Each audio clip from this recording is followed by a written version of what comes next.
Bueno, mis amados hermanos, ahora procedemos a escuchar una hermosa palabra de parte de nuestro Señor. Pasamos por acá a nuestro hermano Adonis, quien es el portador de la palabra en esta hora.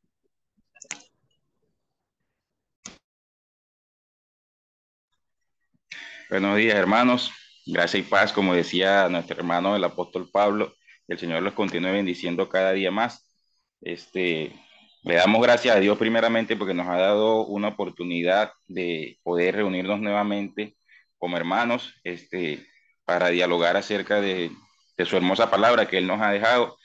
Hoy quisiera regalarles una palabra que es algo que necesita la iglesia hoy en día con gran urgencia porque estamos cometiendo ese error. Por todas partes se ve cómo este error se comete a diario y de una manera que pareciera que estuviéramos haciendo las cosas bien, aunque no las estamos haciendo del todo bien. El nombre que le he puesto a esta enseñanza es No cometas el error de los amigos de Job. Vamos a estar haciendo un análisis a lo que es el libro de Job. Ustedes saben que en el capítulo de Job se da primeramente el escenario donde el libro nos presenta quién era Job y cómo Satanás quería tocar a Job porque era un hombre que dice la palabra que era hallado justo y Dios tenía una gran confianza en él por la pureza de Job, pero Satanás quería tocarlo para hacer que Job renegara de Dios y así poder Satanás mostrarle a Dios que hasta el hombre más puro en esta vida, si les tocaba sus pertenencias, era capaz de inclusive de renegar del Padre. Y desde el capítulo 3 hasta el versículo 28 se da el escenario que nosotros vamos a estar viendo el día de hoy, donde está el discurso de Job con sus tres amigos. Vamos a ver cómo tenemos de un lado a un Job, el cual tenía la confianza de Dios, el cual este, buscaba presentar a Dios como que Él era su esperanza, pero a su vez en un momento le pasó a Job lo que nos puede pasar a muchos de nosotros. Estamos atravesando circunstancias difíciles y sin darnos cuenta llegamos al punto de que renegamos de Dios porque desconocemos muchas veces las cosas que Dios hace. Vamos a comenzar esta enseñanza leyendo el capítulo 2 del libro de Job, de los versículos 11 al 13.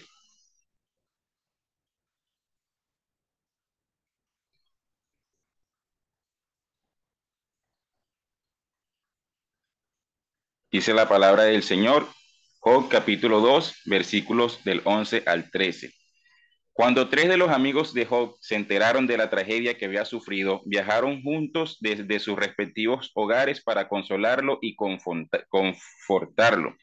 Vemos cuál era la intención de estos hombres primeramente, darle aliento a Job, así como nosotros muchas veces intentamos hacerlo cuando sabemos que alguno de los hermanos de la iglesia está atravesando una situación difícil. Sus nombres eran Elifaz, el temanita, Bildad, el suita, y Sofar, el naamatita. Cuando vieron a Job de lejos, apenas lo reconocieron. Con fuertes lamentos, rasgaron sus vestidos y echaron polvo al aire sobre sus cabezas en señal de dolor. Entonces, durante 7 días y 7 noches, se sentaron en el suelo junto a Job y ninguno le decía nada porque veían que su sufrimiento era demasiado grande para expresarlo con palabras. En el siguiente capítulo, Job, movido por su dolor y su tragedia, comienza a renegar y a lanzar maldiciones sobre su propia vida al punto de llegar a maldecir su propio nacimiento. Capítulo 3, versículos del 3 al 18. Dice Job, que se ha borrado el día en que nací y la noche en que fui concebido, que ese día se convierta en oscuridad, que se pierda aún para Dios en las alturas y que ninguna luz brille en él, que la oscuridad y la penumbra absoluta reclamen ese día para sí, que una nube negra lo ensombrezca y la oscuridad lo llene de terror. Que esa noche sea borrada del calendario y que nunca más se cuente entre los días del año ni parezca entre los meses. Que esa noche sea estéril, que no tenga ninguna alegría. Que maldigan ese día los expertos en maldiciones, los que con una maldición podrían despertar al Leviatán. Que las estrellas de la mañana de ese día permanezcan en oscuridad, que en vano espere la luz y que nunca llegue a ver la aurora. Maldigo ese día por no haber cerrado el vientre de mi madre, por haberme dejado nacer para presenciar toda esa desgracia. ¿Por qué no nací muerto? ¿Por qué no morí al salir del vientre? ¿Por qué me pusieron en las rodillas de mi madre? ¿Por qué me alimentó con sus pechos? Si hubiera muerto al nacer, ahora descansaría en paz, estaría dormido y en reposo. Descansaría con los reyes y con los primeros ministros del mundo, cuyos grandiosos edificios ahora yacen en ruinas. Descansaría junto a príncipes ricos en oro, cuyos palacios estuvieron llenos de plata. ¿Por qué no me enterraron como a un niño que nace muerto? Como a un niño que nunca vivió para ver la luz. Pues una vez muertos, los malvados no causan más problemas y los cansados encuentran reposo. Aún los cautivos logran tranquilidad en la muerte, donde no hay guardias que lo maldigan. Palabras de Job ante el sufrimiento que estaba teniendo. Ya ustedes saben, Job lo perdió todo, perdió a la esposa, perdió a los hijos, perdió sus bienes. Y aparte de eso, el Señor le colocó una enfermedad que en aquel tiempo era la forma en la cual Dios trataba con la persona que pecaba. En la antigüedad, el Señor a las personas que cometían un pecado, el Señor les colocaba una enfermedad cutánea que la mayoría de las veces se presentaba en forma de llagas de cualquier tipo. Una de las más comunes era la lepra.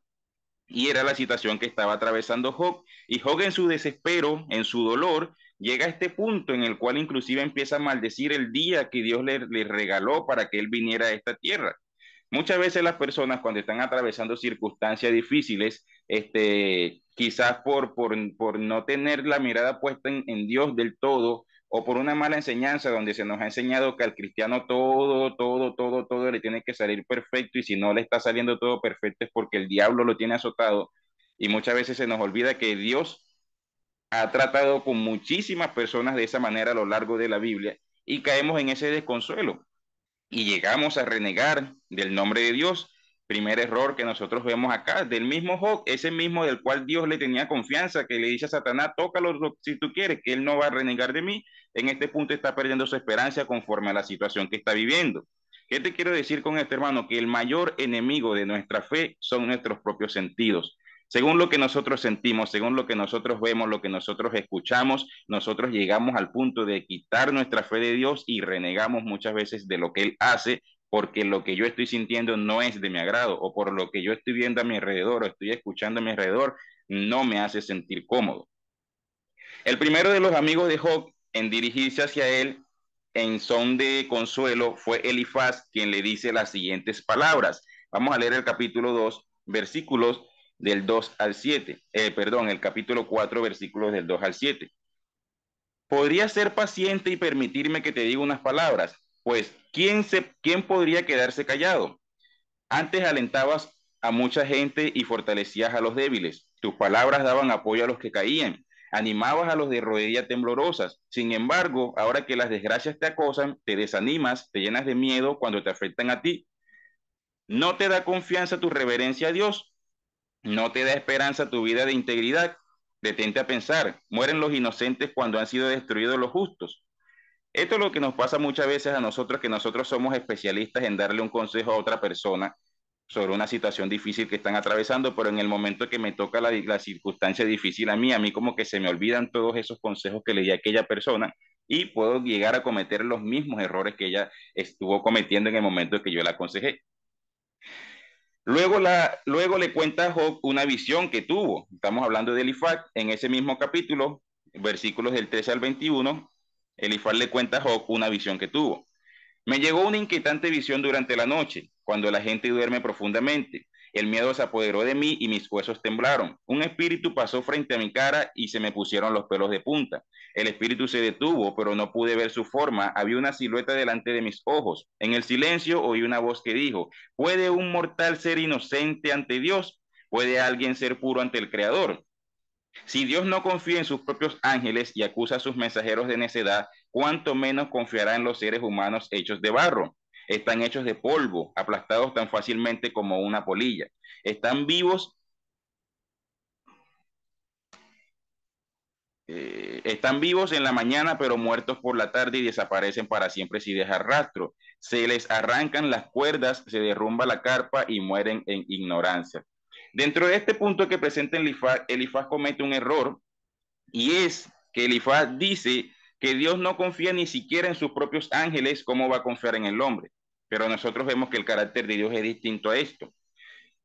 Esa fue la interpretación que tuvo Elifaz de la visión que él tuvo. Pero más adelante nosotros vamos a ver cómo responde Dios ante estos dichos, tanto de Elifaz como de los demás amigos. ¿Qué te quiero decir con eso? Que nosotros tenemos que tener cuidado de cómo nosotros interpretamos las visiones que a veces recibimos, porque a veces yo sueño con un hermano de la iglesia y de repente yo sueño que el hermano se está bañando en un río y de repente el río se puso turbio y de repente, vamos, yo soñé que la hermana se estaba bañando en el río y se puso el agua turbia, quién sabe qué pecado estará cometiendo. Nosotros tenemos que tener mucho cuidado con las interpretaciones que le damos a las visiones que el Señor nos da, porque podemos terminar cometiendo un error similar al que cometió Elifaz.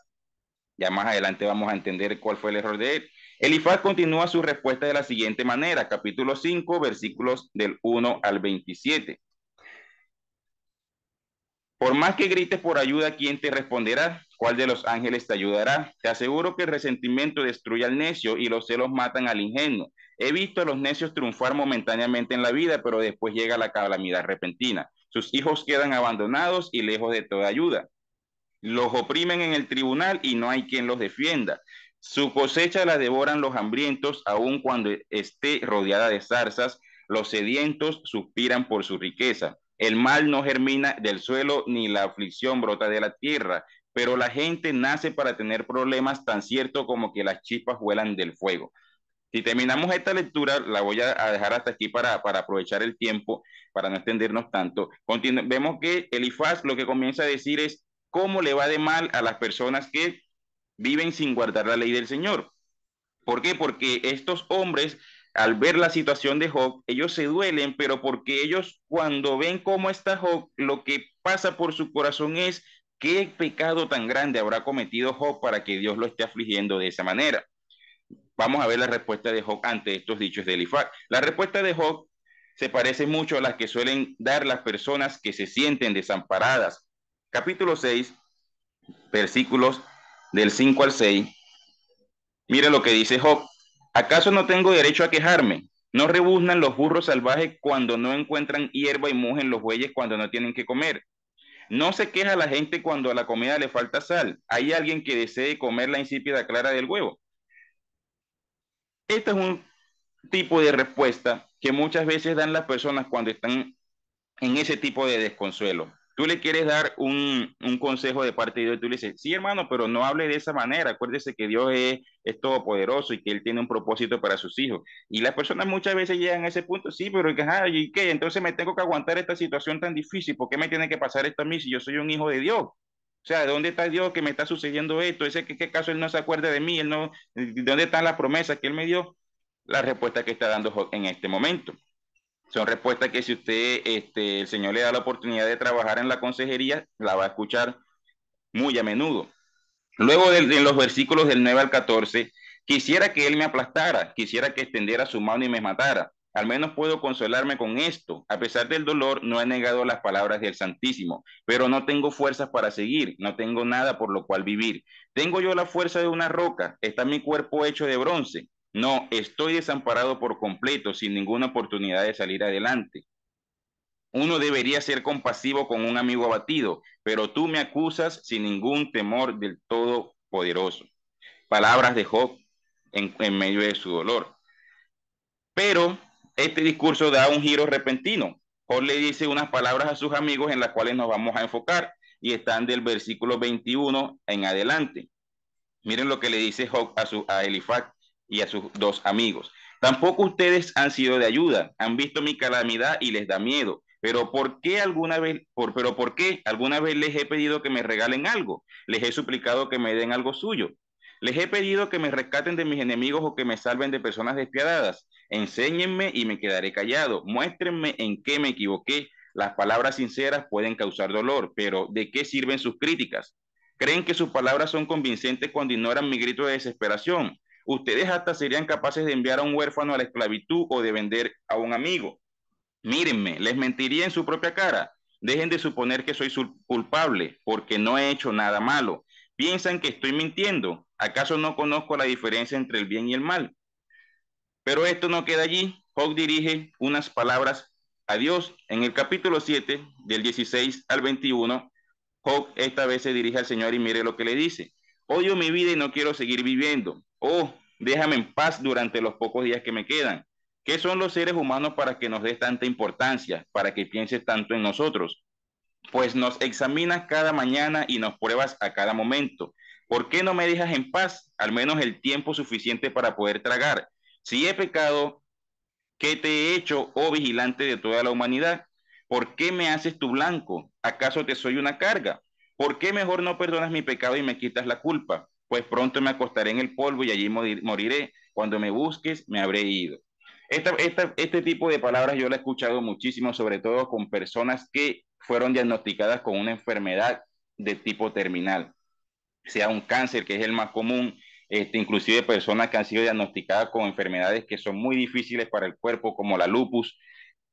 Suelen decir este tipo de cosas, pero ¿por qué Dios me trata así? ¿Por qué yo tengo que estar viviendo esto si yo toda la vida le he servido al Señor? Yo siempre he estado en su iglesia, yo he predicado el Evangelio, yo no entiendo qué le hice yo a Dios para que Él me esté castigando de esta forma, ¿por qué tengo yo que sufrir este dolor?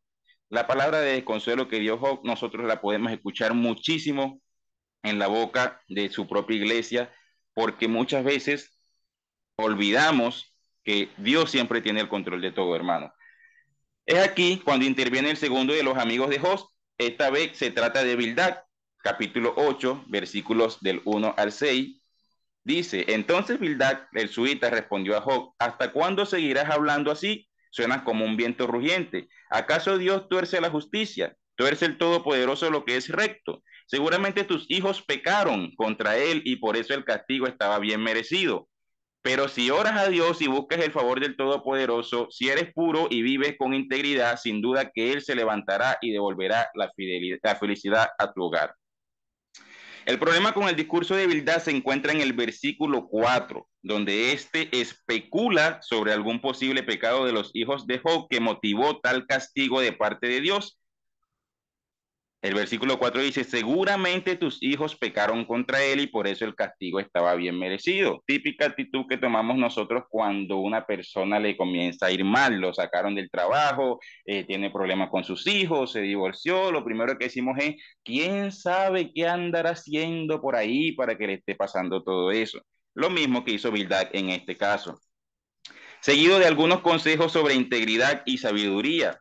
Luego, en el versículo 8, le dice Bildad a Job, solo pregunta a la generación anterior, presta atención a la experiencia de nuestros antepasados, porque nosotros nacimos apenas ayer y no sabemos nada. Nuestros días sobre la tierra son tan fugaces como una sombra. Sin embargo, los que vivieron antes que nosotros te enseñarán la sabiduría de antaño.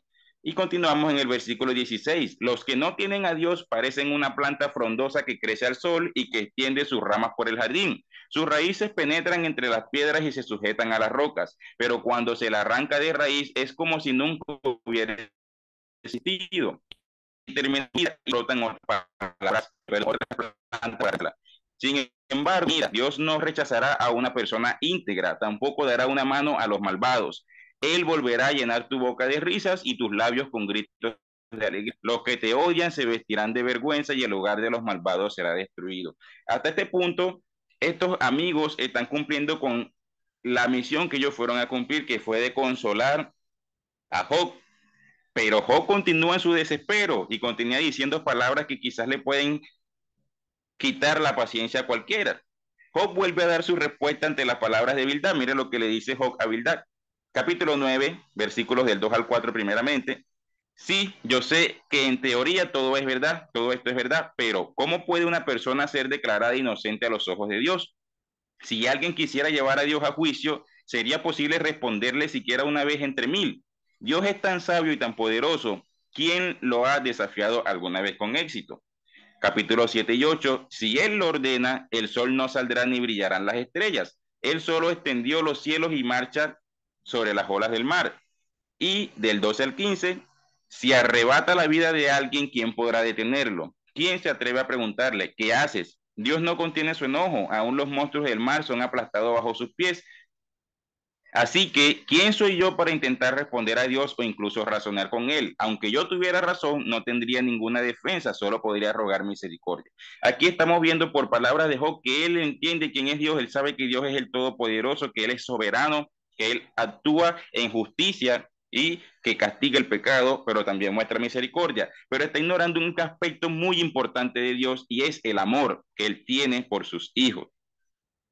Pero Job continúa expresando con su boca las mismas palabras que muchos que pertenecen a la iglesia de Dios suelen expresar en ocasiones, ignorando el amor de Dios y presentando a un verdugo inclemente que solo busca aniquilar o eliminar al que comete pecado. Versículos del 16 al 31.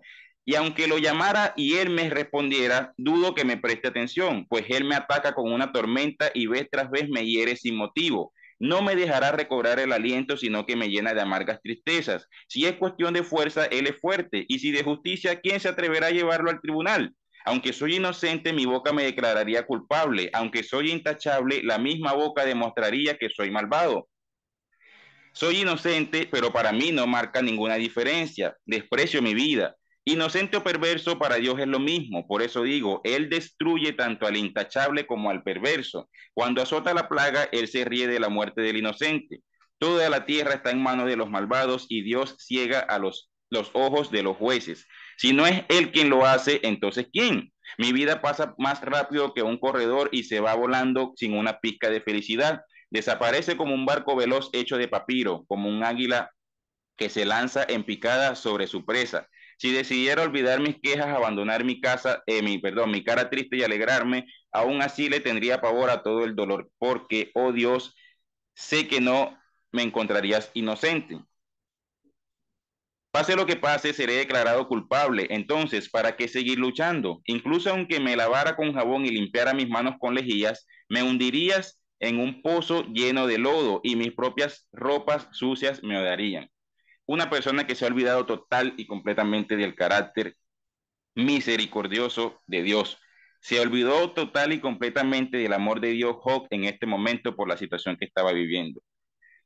¿Cuántas veces nosotros no nos hemos olvidado de quién es Dios, del amor que Él tiene hacia nosotros? Que sí, que Él nos corrige, porque esa es su forma en la que Él nos muestra el amor, porque la corrección de Dios siempre llega para librarnos de un mal peor al cual nosotros nos estamos encaminando, pero que no hemos visto.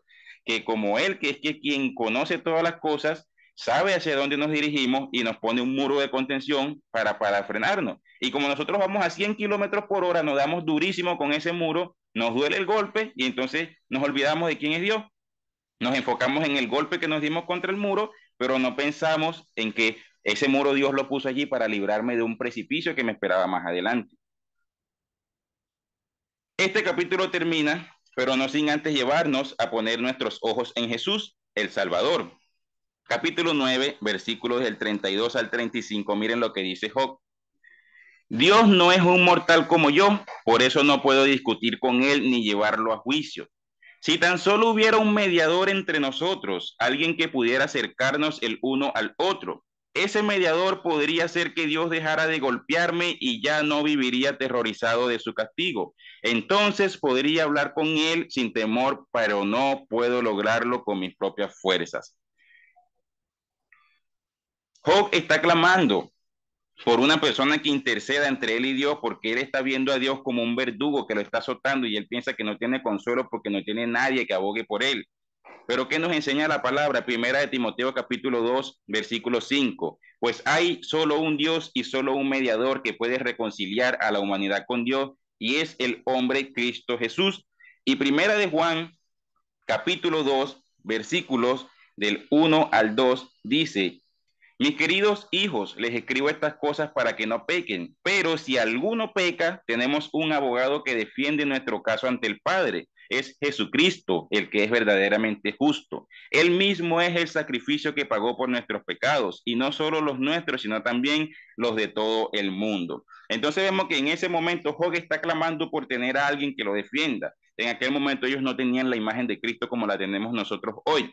Entonces, ya nosotros no debemos tener ese desconsuelo de Job, porque en 1 Timoteo 2:5 y 1 de Juan 2 dice que nosotros tenemos un abogado que nos defiende ante Dios, que cuando nosotros cometemos pecado, Él aboga por nosotros y Él nos da ese amor y esa misericordia que nosotros se nos olvida que recibimos de parte del Padre.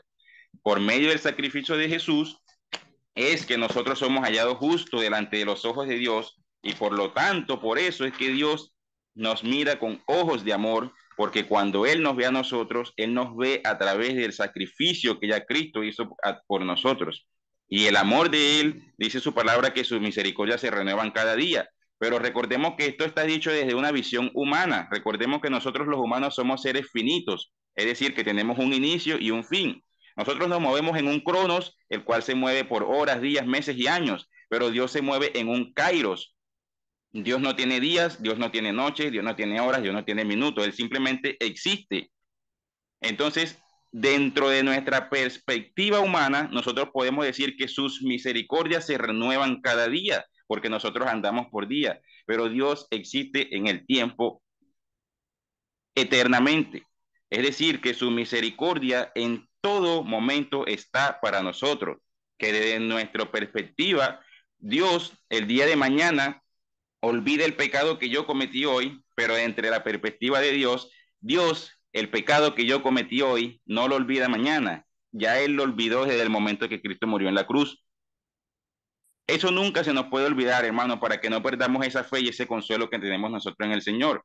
Porque sí, nosotros cometemos pecado a diario y el que diga que no tiene pecado, pues Primera de Juan capítulo 1:8 creo que es bastante fuerte con eso, que dice, si afirmamos que no tenemos pecado, lo único que hacemos es engañarnos a nosotros mismos y no vivimos en la verdad.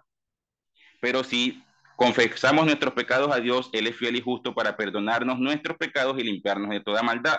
Y creo que la parte más fuerte de lo que enseña Juan aquí es el versículo 10 que dice, si afirmamos que no hemos pecado, llamamos a Dios mentiroso y demostramos que no hay lugar para su palabra en nuestro corazón. Bastante delicado porque hoy hay muchísima gente que anda por la vida creyendo que ellos no le fallan a Dios, creyendo que ellos son perfectos, que ellos son santos, santos, santos, así como lo es Dios.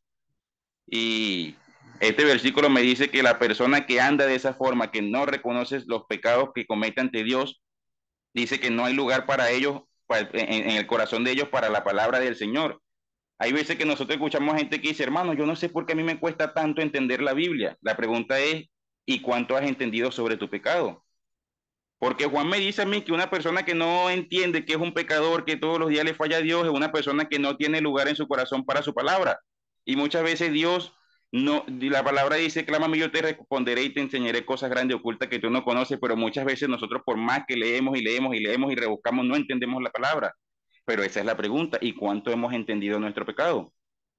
Porque a lo mejor es esa ceguera que tenemos en cuanto a los pecados que cometemos a diario, lo que no permiten que la palabra de Dios llegue a nuestro corazón y podamos entenderla. Job continúa su discurso de desconsuelo, capítulo 10, versículo 2 al 22.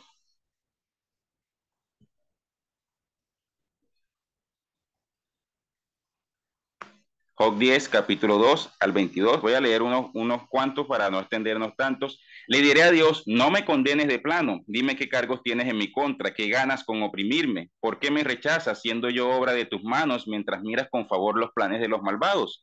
Son tus ojos como los de un ser humano. Ves las cosas de la misma manera que la gente. Dura tu vida lo mismo que la nuestra. Es tu vida tan corta que tienes que apurarte a descubrir mi culpa y buscar mi pecado. Aunque sabes que no soy culpable, no hay quien me rescate de tus manos. Tú me formaste con tus manos, tú me hiciste. Sin embargo, ahora me destruyes por completo. Eh, Volvemos al mismo punto. Job no ha entendido todavía lo que está sucediendo de Dios. Él conoce a Dios, pero no entiende el carácter que está expresando Dios en este momento. En este momento interviene el tercer amigo, que es Sofar, quien exhorta a Job a medir sus palabras y a tener cuidado de lo que dice. Capítulo 11, versículo del 1 al 20. Entonces Sofar el Naamatita respondió a Job, ¿no debería alguien responder ese torrente de palabras? ¿Se declara inocente una persona solo porque habla mucho? ¿Debo quedarme en silencio mientras tú sigues parloteando? Cuando te burlas de Dios, ¿no debería alguien hacerte sentir vergüenza?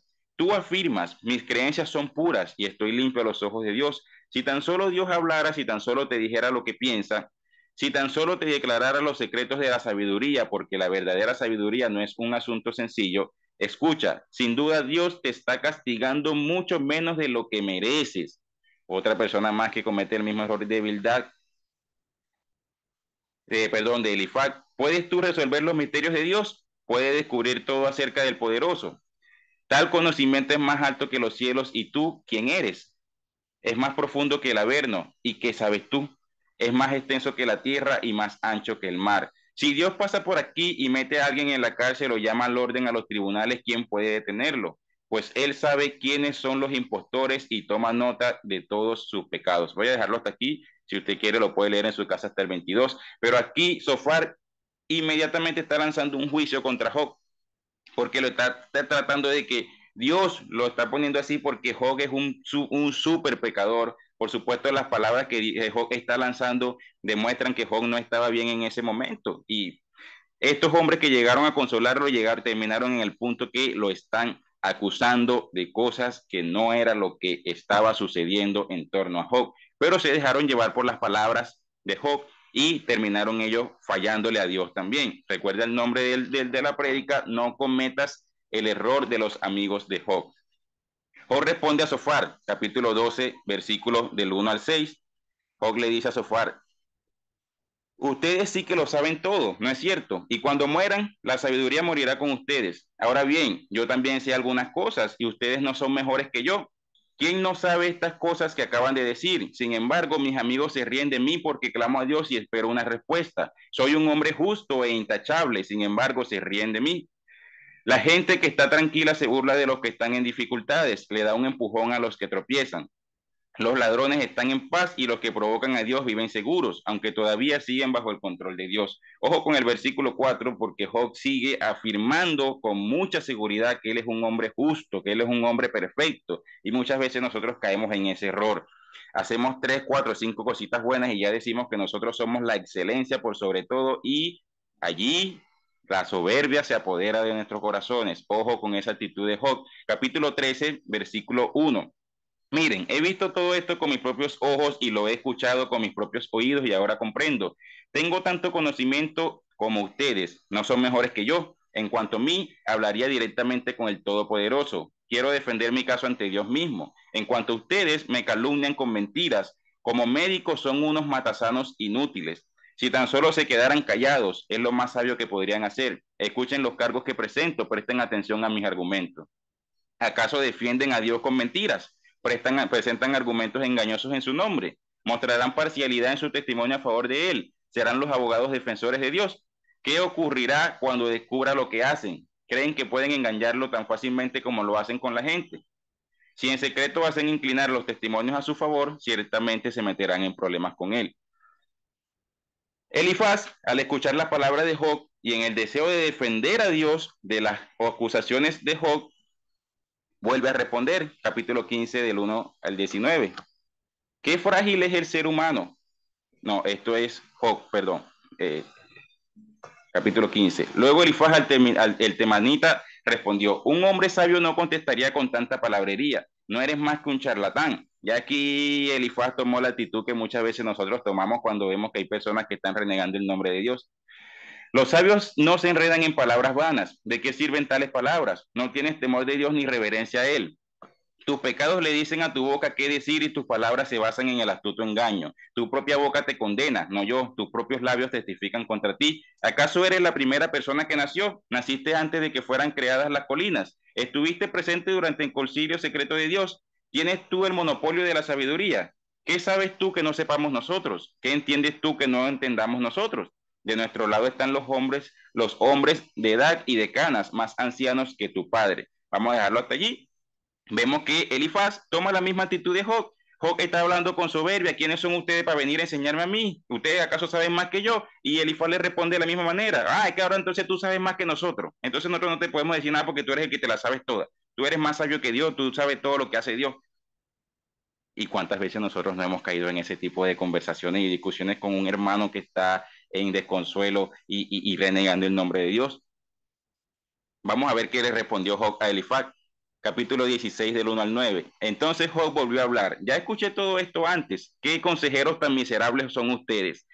Nunca dejarán de decir más que palabrería. ¿Qué los mueve a seguir hablando? Si ustedes estuvieran en mi lugar, yo podría decir lo mismo, podría lanzar críticas y menear mi cabeza ante ustedes. Sin embargo, yo les daría palabras de ánimo, intentaría librar su dolor. En cambio, sufro si me defiendo y no sufro menos si me niego a hablar. Oh Dios, tú me has molido y arrasaste con mi familia. Me has reducido a piel y huesos como si tuvieras que demostrar que he pecado. Mi carne consumida testifica en mi contra. Dios me odia y me despedaza en su enojo. Rechina los dientes contra mí y me atraviesa con su mirada. Sigue Job en su renegar en el capítulo 17, del 1 al 5. Mi espíritu está destrozado y mi vida está casi extinguida. La tumba está lista para recibirme. Estoy rodeado de burlones. Observo que se mofan de mí de manera implacable.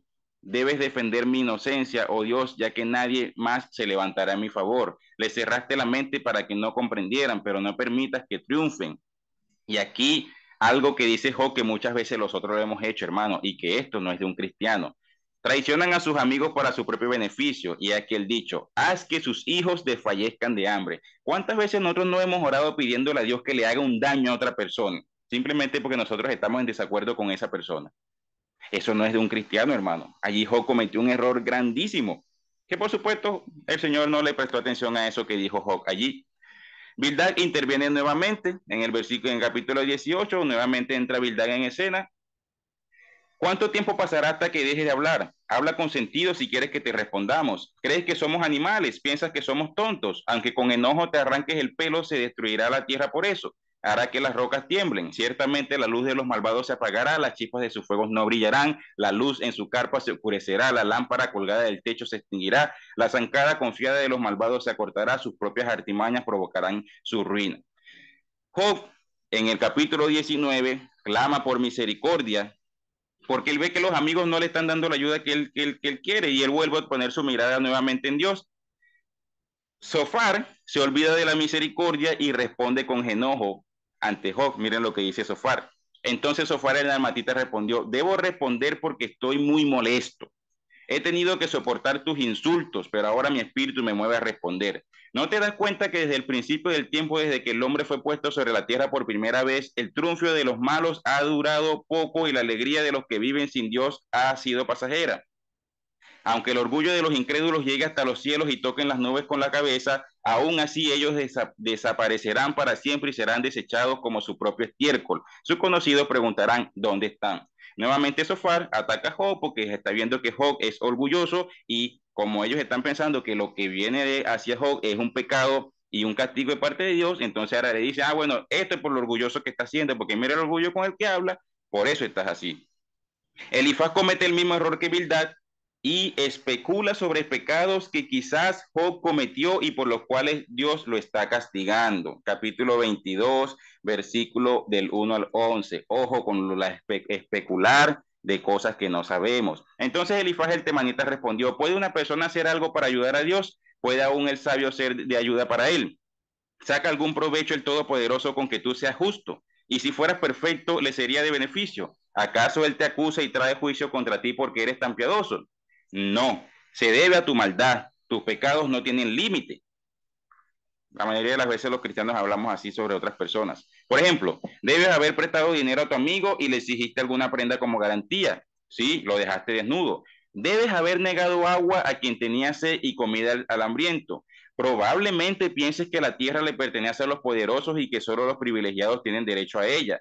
Debes haber despedido a las viudas con las manos vacías y acabado con las esperanzas de los huérfanos, pero por eso estás rodeado de trampas y tiemblas de temores repentinos. Por eso no puedes ver en la oscuridad y olas de agua te cubren.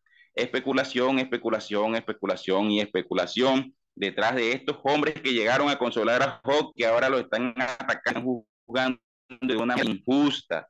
¿Por qué? Porque no pudieron contener el enojo al ver la actitud de Job y cayeron en su mismo terreno a tal punto que tuvo que intervenir otro personaje que estaba viendo el escenario, y en este caso es Eliú, quien interviene de los capítulos 32 al 37. Eliú interviene molesto, le reclama a Elifaz, Bildad y Sofar porque no logran contradecir los argumentos de Job, y también presenta a Job su postura y pensamiento sobre los pecadores y el castigo de Dios contra estos. capítulos del 32 al 37. Si ustedes lo pueden leer, verán que primeramente Eliú regaña a estos tres hombres y le dice, ¿cómo ustedes no pueden ni siquiera tumbar un solo argumento de Job? ¿No ven que él está equivocado? Y ustedes que tienen la capacidad de responderle, lo están dejando que él siga maldiciendo y blasfemando el nombre de Dios de la forma en que lo hace. En el capítulo 38 y continuando en el 39, Dios confronta a Job y en teoría esa confrontación nos alcanza a nosotros. Ya estamos por terminar, pero vamos a ver lo que dice Dios, hermano, y en este caso se lo dijo a Job, pero pensemos nosotros en estas palabras si nos las dijera Dios a nosotros hoy. Job capítulo 38. Entonces el Señor respondió a Job desde el torbellino, ¿quién es este que pone en duda mi sabiduría con palabras tan ignorantes? Prepárate, muestra tu hombría porque tengo algunas preguntas para ti y tendrás que contestarlas. ¿Dónde estabas tú cuando puse los cimientos de la tierra? Dímelo, ya que sabes tanto. ¿Quién decidió sus dimensiones y extendió la cinta de medir? ¿Qué sostiene sus cimientos y quién su piedra principal? Mientras las estrellas de la mañana cantaban a coro y todos los ángeles gritaban de alegría. ¿Quién contuvo el mar dentro de sus límites cuando brotó del vientre y cuando lo vestí de nubes lo envolví en densa oscuridad? Pues lo encerré detrás de portones con rejas y puse límite a sus orillas. Dije, de aquí no pasarás, aquí se detendrán tus orgullosas olas. ¿Alguna vez has ordenado que aparezca la mañana o has causado que el amanecer se levante por el oriente? ¿Has hecho que la luz del día se extienda hasta los confines de la tierra para poner fin a la perversidad de la noche? A medida que la luz se aproxima, la tierra va tomando forma como el barro bajo un sello, el barro bajo un sello. Se viste de brillantes colores. La luz molesta a los malvados y detiene el brazo que se levanta para hacer violencia. ¿Has explorado las fuentes donde nacen los mares? ¿Has recorrido sus profundidades? ¿Sabes dónde se encuentran las puertas de la muerte? ¿Has visto las puertas de la absoluta penumbra? ¿Tienes idea de la magnitud de la tierra? Dímelo si es que lo sabes. ¿De dónde viene la luz y de dónde va la oscuridad? Puedes llevar a cada una a su hogar. ¿Sabes cómo llegar allí? Pero claro, ya conoces todo esto, pues naciste antes de que todo fuera creado y tienes muchísima experiencia. Un pequeño sarcasmo de Dios ante Job para bajarlo de las nubes en el cual se había montado. ¿Has visitado los depósitos de la nieve o has visto dónde se guarda el granizo? Los he reservado como armas para el tiempo de angustia, para el día de la batalla y de la guerra. ¿Dónde está el camino hacia la fuente de luz? ¿Dónde está el hogar del viento del oriente? ¿Quién creó un canal para los torrentes de lluvia? ¿Quién trazó el sendero del relámpago? ¿Quién hace caer la lluvia en tierra árida, en el desierto donde nadie vive? ¿Quién envía la lluvia para saciar la tierra seca y hace que brote la hierba tierna? ¿Tiene padre la lluvia? ¿Quién da a luz el rocío? ¿Quién es la madre del hielo? ¿Quién da a la luz la escarcha que viene del cielo? Pues el agua se convierte en hielo, duro como la roca, y la superficie del agua se congela. ¿Puedes tú guiar el movimiento de las estrellas y atar el grupo de las Pléyades o aflojar las cuerdas de Orión? ¿Puedes ordenar la secuencia de las estaciones o guiar a la osa con sus cachorros a través del cielo? ¿Conoce las leyes del universo? ¿Puedes usarlas para regular la tierra? ¿Puedes gritar a las nubes y hacer que llueva? ¿Puedes hacer que aparezca el relámpago y que caiga hacia donde lo dirijas? ¿Quién da la intuición al corazón y el instinto a la mente? ¿Quién es lo suficientemente sabio para contar las nubes? ¿Quién puede inclinar los cántaros de los cielos cuando la tierra reseca está árida y el suelo convertido en terrones? Puedes acechar la presa para la leona y saciar el hambre de los cachorros cuando están tendidos en sus guaridas y se agazapan en los matorrales. ¿Quién da comida a los cuervos cuando sus crías claman a Dios y andan errantes con hambre? Capítulo 39. Continúa el Señor. ¿Sabes cuándo dan a luz las cabras salvajes? ¿Has visto nacer a los ciervos en su ambiente natural? ¿Sabes cuántos meses llevan a las crías en su vientre? ¿Eres consciente del momento de parto? Se agachan para dar a luz y tener sus crías. Estas crecen en campo abierto y luego se van del hogar para no regresar. ¿Quién le da libertad al burro salvaje? ¿Quién desató sus cuerdas? Yo lo puse en el desierto, su hogar es es la tierra baldía. Detesta el ruido de la ciudad y no tiene arriero que le grite. Las montañas son su pastizal donde busca cada brizna de hierba. ¿Acaso aceptará el buey salvaje ser domado? ¿Pasará la noche en tu establo? ¿Puedes enganchar un buey salvaje a un arado? ¿Acaso hará un campo para ti? Teniendo en cuenta su fuerza, ¿podrías confiar en él? ¿Puedes irte y confiar en que el buey haga su trabajo? ¿Podrás contar con él para que traiga el grano a tu casa y lo ponga en tu campo de trillar? El avestruz agita sus alas con ostentación, pero estas no pueden competir con el plumaje de la cigüeña. El avestruz pone sus huevos en la tierra y deja que se calienten en el polvo. No le preocupa que alguien los aplaste o que un animal salvaje los destruya. Es decir, para ganar tiempo, el Señor le está diciendo a Job, Job, ¿se te olvida quién soy yo? O sea, todo depende de mí. Todo lo que ocurre, ocurre porque yo lo permito. Yo soy quien controla todo. Yo soy quien controla el tiempo, el que controla las catástrofes, el que controla las cosas buenas que sucede, el que le da la vida a los animales, a los ríos, a los árboles. Todo lo tiene Dios bajo control. Entonces Dios le está diciendo, ¿por qué hablas de mí de esa forma? ¿Ves que acaso tú tienes más control de las cosas que suceden que el que tengo yo? ¿Acaso tú eres el que le pones orden a las cosas?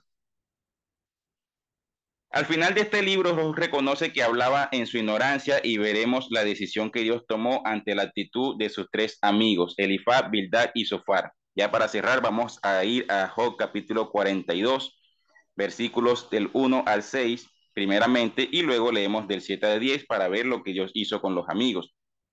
Después de tanta palabrería de Job, en el cual él negó a Dios rotundamente con sus dichos en su desesperación, en su dolor de lo que estaba sucediendo, vean lo que Job dice. Entonces Job respondió al Señor, sé que tú todo lo puedes y que nadie puede detenerte. Tú preguntaste, ¿quién es este que pone en duda mi sabiduría con tanta ignorancia? Soy yo, y hablaba de cosas sobre las que no sabía nada, cosas demasiado maravillosas para mí. Tú dijiste, escucha y yo hablaré. Tengo algunas preguntas para ti y tendrás que contestarlas.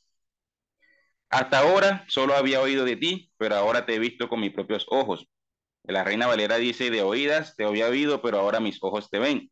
Me retracto de todo lo que dije y me siento en polvo y ceniza y en señal de arrepentimiento, lo cual demuestra que Job tenía un conocimiento o una noción acerca de que existía un Dios, pero en sí no conocía a Dios. Muchas veces nos sucede lo mismo, tenemos un concepto de Dios, pero nos aferramos tanto a ese concepto que nos olvidamos de ver las maravillas de Dios a diario. Y en cuanto a los amigos de Job, ¿qué sucedió? Después de que el Señor, en el capítulo 7 al 10 dice, después de que el Señor terminó de hablar con Job, dijo a Elifaz el temanita, estoy enojado contigo y con tus dos amigos, porque no hablaron con exactitud acerca de mí, como lo hizo mi siervo Job. Así que tomen 7 toros y 7 carneros, vayan a mi siervo Job y ofrezcan una ofrenda quemada por ustedes mismos. Mi siervo Job orará y yo aceptaré la oración a favor de ustedes. No los trataré como se merecen, a pesar de no haber hablado de mí con exactitud, como lo hizo mi siervo Job. Así que Elifaz el temanita, Bildad el suita y Sofar el maamatita hicieron lo que el Señor les mandó y el Señor aceptó la oración de Job. Cuando Job oró por sus amigos, el Señor les restauró su bienestar. Es más, el Señor le dio el doble de lo que antes tenía. ¿Cuál es el mensaje que te quiero dar con esta enseñanza? Ten cuidado de cómo juzgas a tus hermanos que están cometiendo un error, porque date cuenta que estos hombres que fueron a consolar a Job terminaron juzgándolo y especulando de cosas que Dios no había hecho. Ellos terminaron renegando más a Dios porque en vez de decirle a Job, mira, pero acuérdate de quién es Dios, él te muestra su amor, lo que hicieron fue que le pusieron a Dios como un verdugo implacable que estaba azotando a Job por un pecado que él cometió, y muchas veces nosotros hacemos lo mismo con un hermano que peca. Cuando una persona comete un pecado que se hace público, mira, hasta le quitamos la mirada a esa persona. Somos capaces inclusive hasta de quitarle el habla, porque ese es un pecador, yo no me voy a acercar a él, el pecador ese. Pero fíjense lo que Dios hizo. Los mandó a estos hombres que presentaran un sacrificio de 7 toros para que limpiaran su mirada ante Dios, para que limpiaran el pecado que cometieron ante Dios. Pero Dios dice algo que es muy llamativo. Él les dice, así que tomen 7 toros y 7 carneros, vayan a mi siervo Job y ofrezcan una ofrenda quemada por ustedes mismos. Es decir, ustedes van a entregar la ofrenda. Mi siervo Job orará y yo aceptaré la oración a favor de ustedes. Fíjense cómo Dios cambia todo. Aquel el cual ustedes juzgaban, aquel el cual ustedes masacraron, porque para ustedes él era un pecador empedernido que estaba siendo víctima de mi castigo. Él va a ser el que va a orar y a él va a ser al que yo voy a escuchar. A ustedes no los voy a escuchar. Ustedes simplemente entreguen su ofrenda y cuando él ore, yo escucharé lo que él diga por ustedes y tendré misericordia de ustedes. Porque dice, no los trataré como se merecen a pesar de no haber hablado de mí con exactitud como lo hizo mi siervo Job. Y estos hombres hicieron lo que les tocó hacer, fueron, entregaron su sacrificio y dice que cuando Job oró por ellos, les regresó todo lo que tenía. Algo parecido a esto nosotros lo vemos en el libro de Isaías. El profeta Isaías, capítulo 1, dice el Señor en el versículo 15: cuando levanten las manos para orar, no miraré, aunque hagan muchas oraciones, no escucharé, porque tienen las manos cubiertas con la sangre de víctimas inocentes. ¿Cuál es esa sangre de cuáles víctimas inocentes? Bueno, recordemos que estos hombres Dios los mandó a asesinar a unos toros para poder limpiar el pecado que tuvieron. ¿Era necesario y justo que estos toros murieran? Si ellos no hubieran fallado a Dios, por supuesto que no. Pero por cuanto a que ellos fallaron, tuvieron que hacer un sacrificio que donde ellos hubieran obrado de la manera correcta, no hubiera sucedido. Esa es la sangre de víctimas inocentes de la cual Dios habla, de los toros que se sacrificaban para cubrir el pecado del pueblo. Entonces, ese versículo de Isaías llama muchísimo la atención, tiene mucha relación con lo que le dijo Dios a los amigos de Job. Y recordemos, hermanos, ya para cerrar, te voy a regalar unos versículos que es el enfoque principal de la enseñanza del día de hoy. Segunda Timoteo, capítulo 2, versículo 2. Segunda Timoteo, capítulo 2, versículo 15, dice: esfuérzate para poder presentarte delante de Dios y recibir su aprobación. Sé un buen obrero, alguien que no tiene de qué avergonzarse y que explica correctamente la palabra de verdad. Gálatas, capítulo 6, versículo 1 al 5, dice el Señor: hijos, obedezcan a sus padres. Ya, perdón, agarré Efesios. Eh, Gálatas capítulo 6, versículo del 1 al 5. Amados hermanos, si otro creyente está dominado por algún pecado, ustedes, que son espirituales, deberían ayudarlo a volver al camino recto con ternura y humildad. Y tengan mucho cuidado de no caer ustedes en la misma tentación. Ayúdense a llevar los unos las cargas de los otros y obedezcan de esa manera la ley de Cristo. Si te crees demasiado importante para ayudar a alguien, solo te engañas a ti mismo. No eres tan importante. Presta mucha atención a tu propio trabajo, porque entonces obtendrás la satisfacción de haber hecho bien tu labor y no tendrás que compararte con nadie, pues cada uno es responsable de su propia conducta. Y para cerrar, segunda de Corintios, capítulo 5, versículos del 18 al 21, dice: y todo esto es un regalo de Dios, quien nos trajo de vuelta a Él mismo por medio de Cristo, y Dios nos ha dado la tarea de reconciliar a la gente con Él. Pues Dios estaba en Cristo reconciliando al mundo consigo mismo, no tomando más en cuenta el pecado de la gente, y nos dio a nosotros este maravilloso mensaje de reconciliación. Así que somos embajadores de Cristo. Dios hace su llamado por medio de nosotros. Hablamos en nombre de Cristo cuando les rogamos vuelvan a Dios, pues Dios hizo que Cristo, quien nunca pecó, fuera la ofrenda por nuestro pecado, para que nosotros pudiéramos estar en una relación correcta con Dios por medio de Cristo. El mensaje final de esta enseñanza recuerda que el Señor dice: misericordia quiero y no sacrificios. Nosotros tenemos que ser misericordiosos con las personas que pecan. Hermanos, saquémonos ese juicio condenatorio que la religión nos ha puesto en nuestra boca cuando una persona peca. Nunca se nos olvide, como dice Primera de Juan capítulo 1, 8, que ninguno de nosotros puede decir que no tiene pecados, porque hace a Dios un mentiroso, y al final dice que no hay lugar para la palabra de Dios en nuestro corazón si no reconocemos nuestros pecados. Y esta es una enseñanza que la iglesia hoy en día la necesita demasiado, porque la misericordia hoy es escasa en el pueblo de Dios. Una persona comete un error, sobre todo los que se llegan a ser públicos, y toda la iglesia se aboca a atacar a esa persona. La misericordia no se está viendo en la iglesia. Hay un versículo del Apocalipsis que quizás nosotros no lo hemos entendido como Dios lo dice, porque nosotros no leemos la Biblia en su escritura original, donde el Señor dice: tengo algo contra ustedes, y es que has perdido tu primer amor. Y cuando nosotros pensamos en el primer amor del cual habla en Apocalipsis 2, pensamos que es el primer amor que yo tenía cuando llegué a la iglesia, cuando todo me parecía maravilloso, cuando todo para mí era excelente, genial. Pero lo que realmente dice el Señor allí, por lo menos como lo dice la Nueva Traducción Viviente, dice: pero tengo algo contra ti, es que ya no me aman a mí, ni se aman entre ustedes como al principio. Porque ese término primer amor es el término ágape, que es el amor sin condición por el cual Dios nos ama. y hacía referencia a una festividad que se celebraba entre el pueblo judío, donde cual todos compartían entre todos y había una hermandad grande entre ellas. Y lo que Cristo está diciendo a la iglesia es, ya ustedes no tienen esa hermandad que tenían al principio, ya ustedes no se aman como se amaban antes, ahora viven en una simple pelea el uno contra el otro. Y eso es lo que Dios dice, tengo en contra tuya que has perdido tu primer amor. Como lo dice la nueva traducción viviente, tengo en contra tuya que ya no me amas a mí, ni se aman entre ustedes como al principio. Y eso es lo que estamos viendo hoy en día en la iglesia. Ya no hay ese amor por el hermano que cometió un error. Ya no está ese de llevar las cargas los unos con los otros, de que si ustedes son espirituales, levanten al que ha pecado. Y nosotros como iglesia le estamos fallando a Dios en esos. Y es necesario que nosotros volvamos a esa condición, que cuando un hermano cometa un pecado grave, lo primero que salga de nosotros sea una palabra de misericordia y no de juicio. Es una enseñanza que les quisiera regalar el día de hoy, hermanos. Les recuerdo el título, No cometas el error de los amigos de Job. Y le quiero dejar una canción para finalizar la enseñanza. Escúchenla, enfóquense principalmente en la letra, que es lo que realmente me interesa llevarles a ustedes. Es una letra que lo canta un reggaetonero, se llama Funky.